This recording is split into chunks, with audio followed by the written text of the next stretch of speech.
Հետազոտություն, նորարարություն, գիտություն եւ ճարտարագիտություն։ Երևանում առաջին անգամ անցկացվում է Rise Powered by Silicon Mountain 2026 խոշոր բարձր տեխնոլոգիական ցուցահանդեսը եւ ֆորումը։ Ավելի քան 40 ռազմարտությունաբերական ընկերություն ներկայացնում է հայրենական արտադրանքը։ Միջոցառման կազմակերպիչն է տեղեկատվական եւ հաղորդակցության տեխնոլոգիաների գործատուների միությունը բարձր տեխնոլոգիական արդյունաբերության նախարարության աջակցությամբ։ Մեր հիմնական նպատակը այդ մեկ հարթակի շուրջ միավորել գիտությունը, նորարարությունը, ճարտարագիտությունն ու ռազմարտությունաբերությունը։ Կարծում եմ մեզ մոտ ստացվել է այսօր։ Մենք մեծ ցանկություն ունենք, որ այս միջոցառումը ամենամյա դառնա,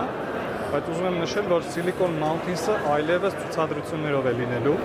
Ավելի քան 40 ռազմարտությունաբերական ընկերություն ներկայացնում է հայրենական արտադրանքը։ Կարգախոսն է «Մենք ենք մեր սարերը վերելք»։ Տեղեկատվական եւ հաղորդակցության տեխնոլոգիաների գործատուների միության նախագահ Արմեն Բալդերյանի խոսքով հայկական ընկերությունները շփվելով միմյանց հետ եւ նորացնելով միմյանց կստեղծեն ամբողջական արտադրանք։ Շատ կարևոր է, որ այդ առաջին ծիլերը մենք տեսնում ենք հենց ռազմարտությունաբերության մեջ եւ իրոք հպարտ ենք, որ ինքներդ կտեսնեք, ունենք այնպիսի ռազմարտությունաբերական արտադրանք, որը բավականին մրցունակ է։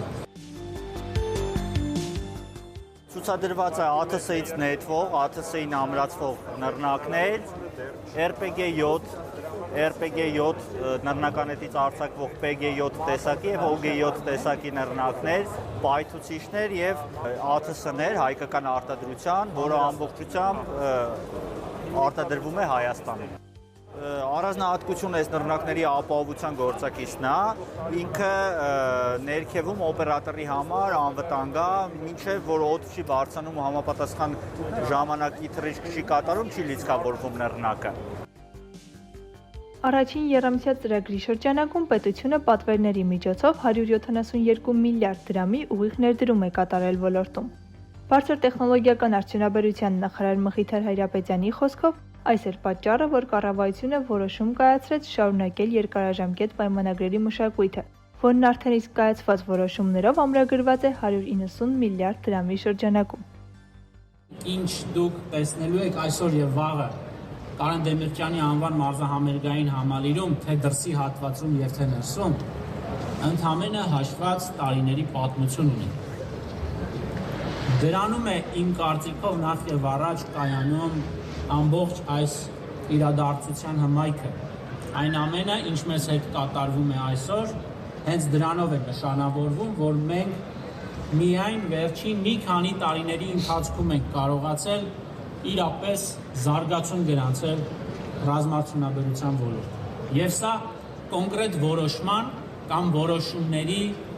արդյունք է։ Ցուցահանդեսի շրջանակում առանձնակի շեշտադրվում է նաև տեղական ներուժի ներգրավումը։ Ոլորտի փորձագետների տարկմամբ հայաստանյան ընկերությունները մեծ ներդրում ունեն երկրի տեխնոլոգիական ինքնության, պաշտպանության եւ կայունության գործում։ Ընդհանուր համալիրը բաղկացած է 3 հիմնական մասից՝ զրապատ մեքենա, տուրելային համակարգ, օպտիկա-էլեկտրոնային հետախուզական սարքով եւ կրակոտ միջոցով եւ երրորդ կոմպոնենտը ականանետ 120 եւ ինքը կարող է փոխարինի 82 մմ ականանետով։ Պահանջված զենքերից մեկն է, այս պայդրությամբ ժամանակակից մարտերում եւ ինքը ինքնուրույն է կոմպակտ մասշտաբով կարող իրականացնել եւ որպես հրետանային միջոց եւ որպես առաջնագծում կատարող խնդիրները եւ դեսանտավորում եւ տեղափոխում մարտի մեջ մտնել կրակային աջակցում եւ հետեւակի խնդիրների կատարման կրակային աջակցում, ինչպես նաեւ ցանկացած ականանետի համար նախատեսված մարտական խնդիրներ։ Ֆորումի շրջանակում քննարկվեցին կիբերանվտանգությունը, ճարտարագիտության զարգացումն ու ռազմարտությունաբերության մարտահրավերները։ Մեր երկիրը փոքր է իր չափսերով, բայց մեծ է գիտական եւ ինժեներական պոտենցիալով եւ ներուժով։ Հայ գիտնականներն ու ինժեներները տասնյակ տարիներ լուծումներ են ստեղծել տարբեր երկրների եւ ոլորտների համար։ Եվ այսօր նպատակ ունենք այդ ներուժը կենտրոնացնելու, ստեղծելու նոր ընկերություններ, նոր աշխատատեղեր, նոր արդյունաբերություններ։ Փորձագետների կանխատեսմամբ 3-ից 5 տարի հետո Հայաստանը կունենա խոշոր ռազմարտությունաբերական ընկերությունների ներկայացուցիչներ, սերտ բիզնես կապեր եւ ինտեգրացիաներ միջազգային ամբողջ արժեշղթայի հետ, դառնալով ինքնաբավ երկիր մի քանի ուղղություններով։